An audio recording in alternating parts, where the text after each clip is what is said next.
Hello everybody, it is Sunday the 12th of January. Now I want to talk about the possibility of us losing our humanity and spirituality. And I want to talk about the leaven of the Pharisees, the wrong thinking that was there and that will take us there. That is losing ourselves, losing the knowledge of ourselves. At the moment, it seems that humanity is standing at this great crossroads where we have this big choice to make.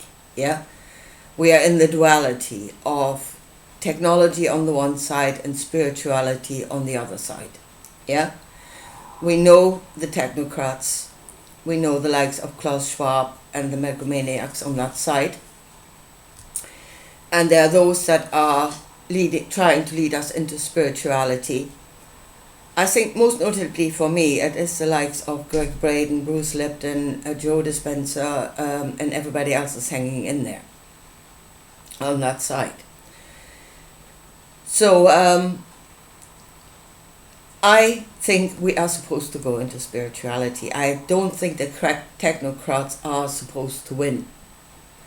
They are the boogeyman that is snapping at our heel, to sheep herd us into, they are the ones that are pushing, the other ones are the ones that are pulling, but we're supposed to go into spirituality, I'm sure of that.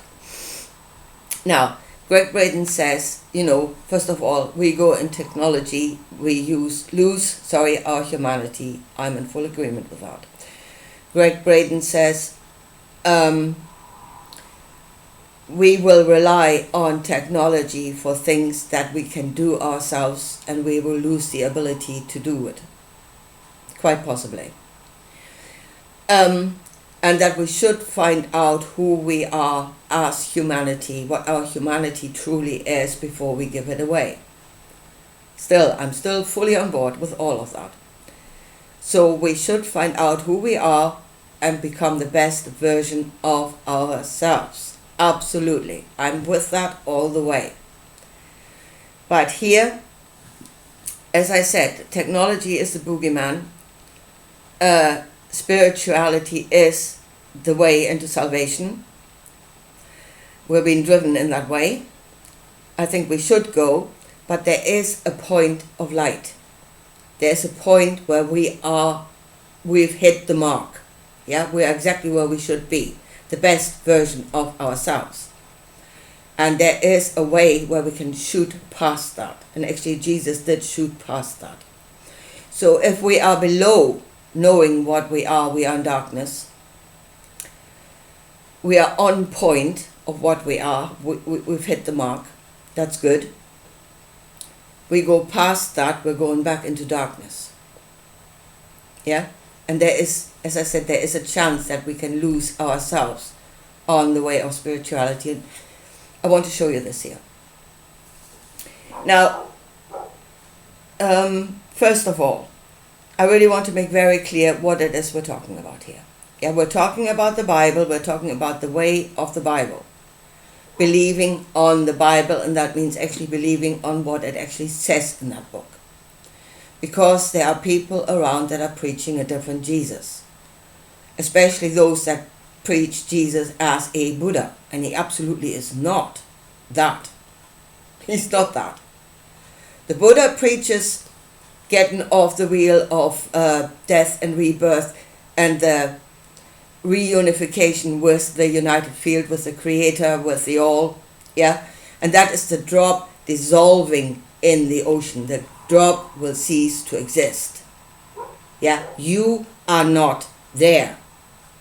You are that which will no longer exist. You are that which will no longer exist. But that is what the Buddha teaches as the way out. And Jesus is absolutely not preaching that. He has spiritual knowledge, but he's working the knowledge to a destination. That is not it. That is not what he's preaching.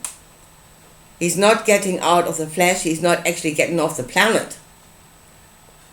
Not even that. because he ascends in Jerusalem and he reappears in Jerusalem in a different kind of reality of Jerusalem, but he has not even left the planet. Yeah? So no, that is not what he's doing. That is not what the story is saying. Now let me say about myself, I believe in the reality of spirituality. That the Spirit can create. This is what Jesus is on about. The Spirit creating realities, not getting out of it. You preach a Buddha, you preach a different Jesus. So I believe on that. So I will tell these stories not as if they were real. To me, that is real. Yeah? That's where I'm coming from. To me, this is real. So again, let's make very clear what we're talking about, because we're not talking about us going into the united field. We're not talking about us becoming fluttering beings of light in the pleroma. He is teaching none of that. So just let's recap with Luke 24 verse 36. So the disciples, this is after the crucifixion, after the resurrection. Some of them have already met Jesus again. They're standing, talking amongst themselves, and this happens. Okay? So, and as they thus spake, Jesus himself stood in the midst of them and says unto them, Peace be unto you. But they were terrified and affrighted, and supposed that they had seen a spirit. At that moment they got frightened. They're thinking they're seeing a ghost. So Jesus says to them, Why are ye troubled? And why do thoughts arise in your heart? There's in your knowing. Yeah, you have a knowing. You know I have risen, I'm resurrected. Why do these thoughts now rise in your knowing, in your heart, that I'm a ghost? Behold my hands and my feet, that it is myself. Handle me and see, for a spirit hath not flesh and bones, and ye see as ye see me have. He is flesh and bones. Handle me, touch me, thrust your hand into my side, if you don't believe. Blessed are those that believe without seeing and thrusting their hand into me, but here. I am flesh and bone. There's a solid body there. When he has thus spoken, he showed them his hands and feet, and whilst they yet believed not for joy and wonder, he said unto them, Have ye here any meat? And they gave him a piece of broiled fish and of an honeycomb. And he took it, and he did eat before them. And again, this is not a ghost having a hearty meal. That's a flesh and blood being having a hearty meal. He is flesh and blood. Obviously not just flesh and blood. Here's the thing. He added on to the solid being another knowledge. In this story he just appeared before them. In the story in John, the door was closed, and obviously a solid being did not go through the door. So he has more knowledge than just the flesh, and he can shift into that knowledge to go through the door. That's what this book says. It says nothing about fluttering off into the all. He's on earth in flesh and blood. There's another verse coming up here, and I will tell you that they are spinning to make you believe that, oh, no, we're not talking about solid bodies here. But they're spinning it. It's not what it says. So let's go back to Corinthians. Let's go to Paul, and here's where we go wrong. Where he teaches the wrong thing. Let's start, where are we at? 15, let's start with 45. And so it is written, the first man, Adam, was made a living soul. The last Adam was made a quickening spirit. Howbei that was not first which is spiritual, but that is which is natural. It's a natural man, it is the solid man that knows himself only as a solid man. He says that was first. And afterwards came the knowledge of the spiritual man. The first man is of the earth, earthy. We know according to the earth. Natural man knows according to the earth. The second man is the Lord from heaven, and here we go wrong. This is where we go wrong. Where we no longer stand in our own truth, but we become a different being in our essence. See, our essence should remain. We should expand from there. But this is where Paul teaches the second man is the Lord from heaven, so a different being. That should not happen. As is the earthly, such are they that are earthy. And as is the heavenly, such are they that are heavenly. Again, those that are earthy will think, speak, and do according to the earth. The others will do according to the heavens, which is where we go wrong. But I think, but Paul is preaching that as the only way. You must become like that. You must become like the gods of heaven in order to achieve immortality of the body. Yeah? Basically, you must lose your soul. You must pay the price of your soul in order to become. And that is not true. And it is not the only way. But here comes the one, here comes the verse that they are spinning. And this is, now this I say, brethren, that flesh and blood cannot inherit the kingdom of God, neither does corruption inherit incorruption.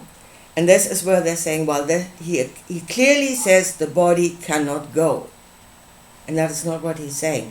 And in the rest of the story, in all the other Gospels, the body is there. The body ascends, a full body ascends, gets sucked out of this reality and reappears in a New Jerusalem in a different reality, bodily. There was no separation there was no dead Jesus body left behind. So they're saying, because he says that flesh and blood cannot inherit the kingdom, that the body cannot go. It doesn't say that. Neither does corruption inherit incorruption. What it means is that the body cannot work it. The body cannot do it. It will be in the kingdom, but it cannot get itself into the kingdom. Not the solid. The solid cannot work this. It needs to be worked by the Spirit. You need to be saved by the Spirit. You have to work this by the power of the Spirit. But what you're working is shifting the body. It will go to the kingdom. It's just not, it cannot do it.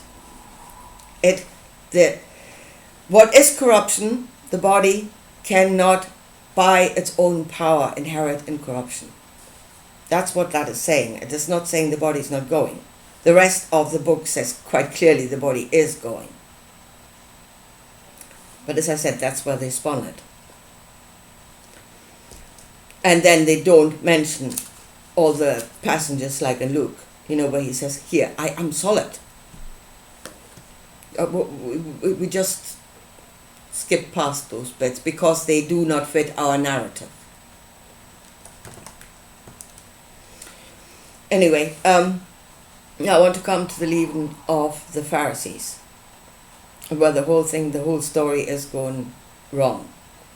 And then Paul spins the wrong outcome as the only way.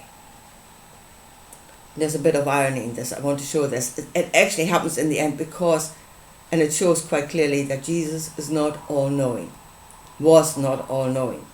I think he did something with the best of intentions, but something came at him sideways that he did not see coming. and that something was Paul. He did not see him coming. Paul was not part of the plan.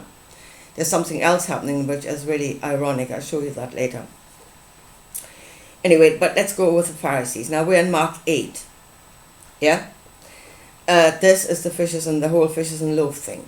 And I want to go through that with you to show you what's happening there. So Mark 8. In those days, the multitude being very great and having nothing to eat, Jesus called his disciples unto him and says unto them, I have compassion on the multitudes, because they have now been with me 3 days and have nothing to eat. And if I send them away fasting to their own homes, they will faint by the way, for divers of them came from far. Now again, here is where the Christians that preach the ascension of the soul and the saving of the soul and all of that, where they make absolutely no sense. Yeah? If this is about getting out of the body, yeah, and then you're trapped in the body, and this is an evil place and you need to get out of it, so and Jesus will show you the way out of the body, then what is he doing? Having compassion with the body, feeding the body. If he wants them out of the body, let them go home and die. You better kill them while they're sitting. Dispatch them to the kingdom there and then. Why is he healing? Why is he feeding the body? If this is about getting out of it, you're strengthening the body. Because this is not about getting out of the body. This is about immortality of the body. So you give to the body, you don't take away from it. It makes no sense to say he gets us all out of the body and then he goes around healing bodies, strengthening bodies. Makes no sense what you're saying. Anyway, let's go on here. And his disciples answered him, From whence can a man satisfy these men with bread here in the wilderness? And he asked them, How many loaves have ye? And they said 7. And he commanded the people to sit down on the ground, and he took the 7 loaves and gave thanks and brake, and gave to his disciples to set before them, and they did set them before the people. And they had a few small fish, and he blessed and commanded to set them also before them. So they did eat and were filled. And they took up the broken meat, and that was left, 7 baskets. And they that had eaten were about 4,000. And he sent them away. And straightway he entered into a ship with his disciples and came into a part of Dalmanutha. And the Pharisees came forth and began to question with him, seeking of him a sign from heaven, tempting him. And he sighed deeply in his spirit and said, Why does this generation seek after signs? Verily I say unto you, there shall be no sign given unto this generation. And he left them and entered into the ship again and departed to the other side. Now the disciples had forgotten to take bread, neither had they in the ship with them more than 1 loaf.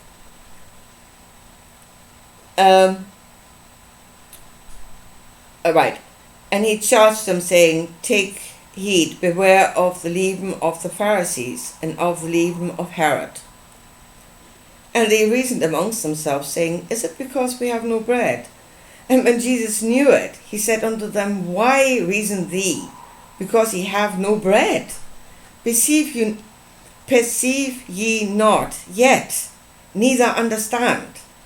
Have ye your heart yet hardened? Having eyes, see ye not? Having ears, hear ye not?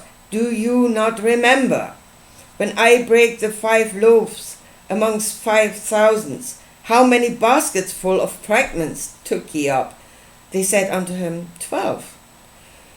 When the 7 amongst 4,000, how many baskets full of bread fragments took ye up? And they said, 7. And he said unto them, how is it that ye do not understand? Yeah, how do you not understand? You were there. You experienced that. Again, the reality of spirituality. You don't believe this happened. There's no point of you listening to this, because it will be meaningless. If it didn't happen, it would be meaningless. Yeah, I believe it did happen. I believe on the power of this bird. Yeah? So, he says, we fed 5,000. 5,000 with 5 loaves. And 7 loaves amongst 4,000. And you're sitting there worried about a loaf. Have you understood nothing? Were you there? Do you not remember? What is wrong with you? Yeah?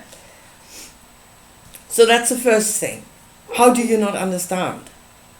What they should have understood is what he taught. Ask and you shall be given. The Creator gives. And he gave in abundance. In abundance. There were a basket full of stuff that they chucked away afterwards. That was the proof. You were there. How do you not understand? The Creator gave. The Creator gave to human beings what they needed. He gives to the birds in the sky, to the lilies in the field. He gave to them that asked. They needed food, and he gave in abundance. Yeah? So, what are you sitting there worried about a loaf? You know, we've just fed 5,000 and you're worried about a loaf. What's wrong with you? Anyway, but he was, but there's another thing that happens here, and it happens to many, that will look at this text, and again, they do not see what was given by the Creator. Yeah? But they will look at this text, and they go, right, so, okay, so we had 5 loaves and 5,000 people and 12 baskets afterwards. And then we had 7 for 4,000 and we had 7 baskets afterwards. There's a meaning in that.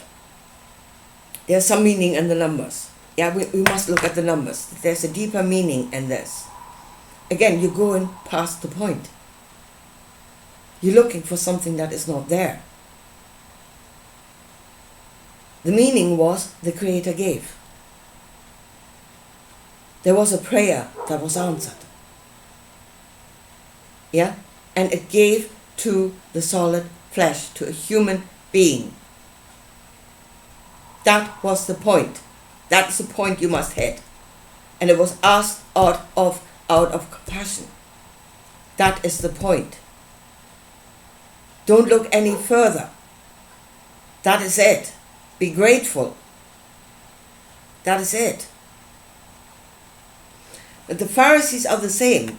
And that is why he says, beware of the leaven of the Pharisees and of Herod. Now that is kingship and priesthood.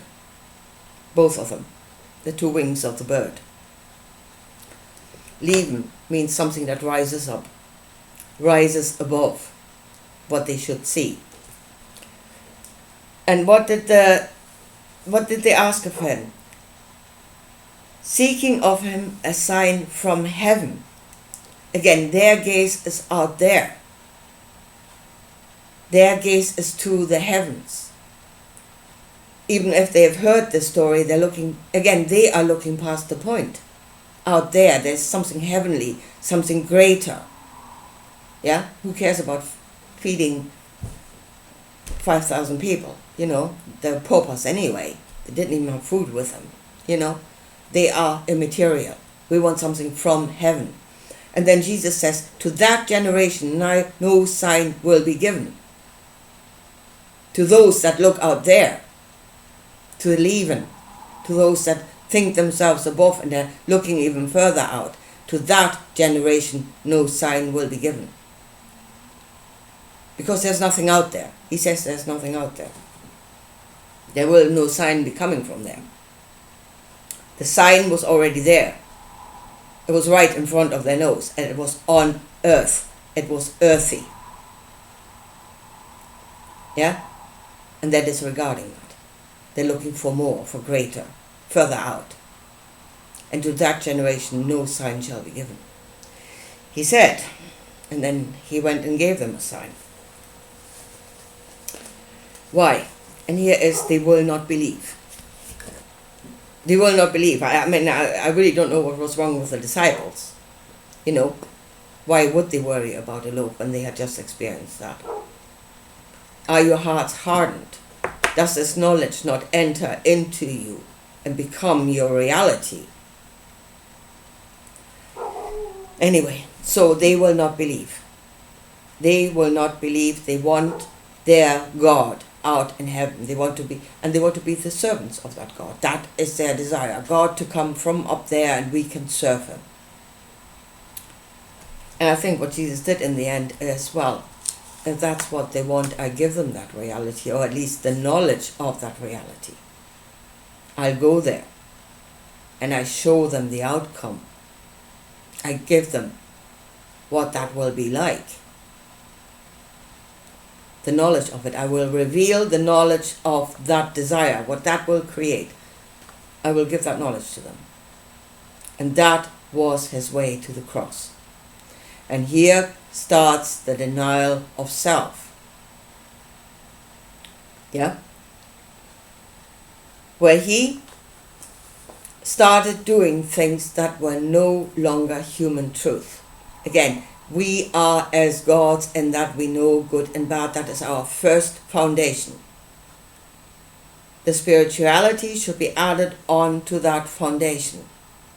So you're getting greater awareness, new foundations, without losing the first.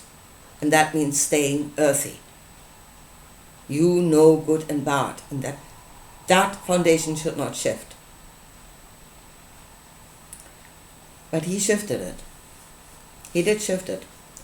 As I said, Lazarus first, your friend is sick, your friend is dying, you are a healer. The human truth is you go there and heal him. And he started shifting, becoming the servant of a otherworldly God out there. And they said, let him die. Sit there on your backside, let him die, and then go and resurrect him to glorify us or me, God in heaven. That was no longer, that is shifting toward a different thinking, toward a different goal. No, against human conscience. Becoming a different conscience, different thinking. And he shifted that until he became that. And that is again after the resurrection. As I said, the man that was sitting there, solid form, yes, but no longer the earthly man, but the image of God, a different consciousness.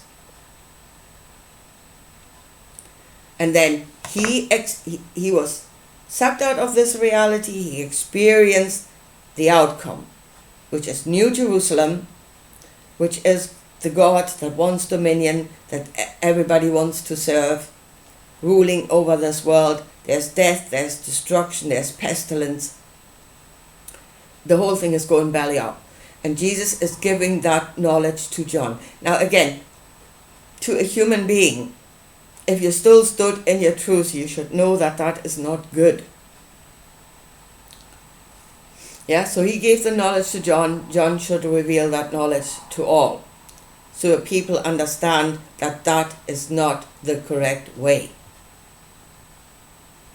That we should remain in our earthly truth and be spiritual and heal and feed and make this place, love your neighbor as yourself, and make this place a better place for all. And that is the way to life. So, I wonder if see, what Jesus did not see coming was Paul. Paul that would come and preach that way as the only truth, and that is the destination that we must go to. And go the way of denial of self. Become what is earthy must become godly. It must. To Paul, that is the only way to eternal life, is becoming as the gods. So as I said, I don't think Jesus saw that coming. And I think the other thing he absolutely did not see that coming was that it would be his own altered self that would give that knowledge to Paul. Because make no mistake, once he did become that, he was that, he would think, speak, and do according to that kingdom, according to that God. He would do, speak that would serve God to have dominion, because that is what they want. He had become that, that was his being. And it was that being that gave he himself, his altered self, would give that information to Paul, which is ironic in a way. But that is what happened. So, I mean, really, you look at the Bible, I think the first thing we need to do is, if you say, I believe, yeah, stop thumping about on that thing, shouting, I believe. Do you? Do you believe?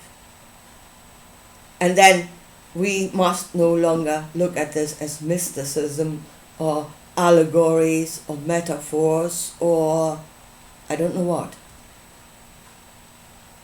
but as reality. Thought, emotions, knowledge of good and bad, spiritual, creating a reality. And then we must really see what this book says. Because Jesus went wrong.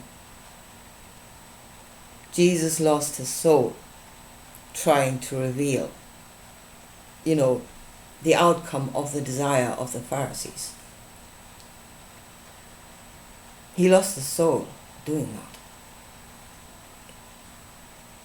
that. And really, that is real.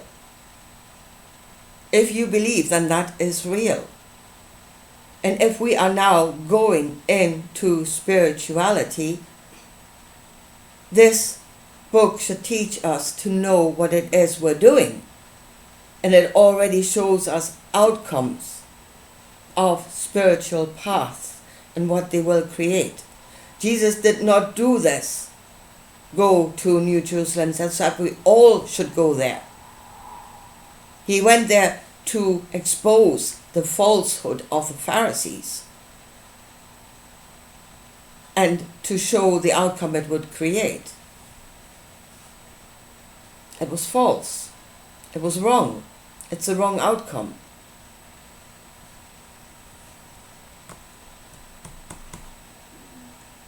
And he did not see Paul coming, that he would preach God knows how many Christians that is the only way. To a point, after 2,000 years, that they are that deluded, they actually think that is good.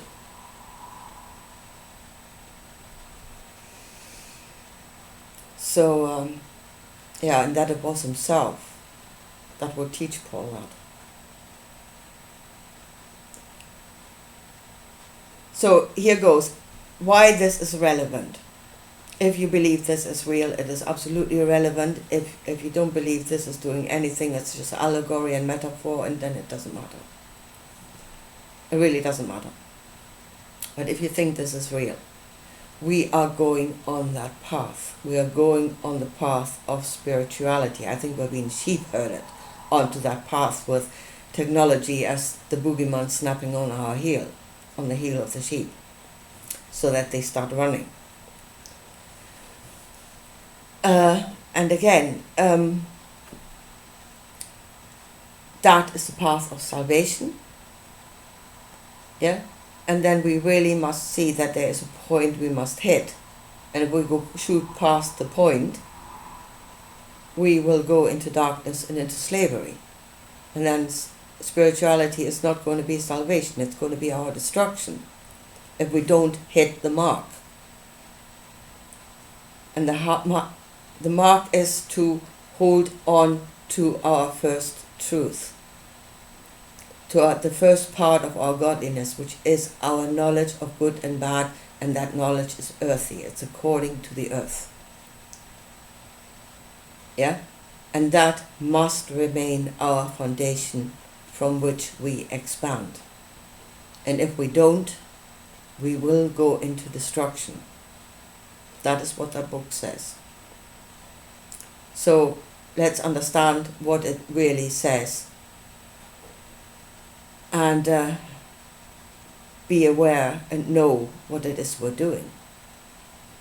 Anyway, here, I leave it at that for today, and I talk to you again soon. Bye.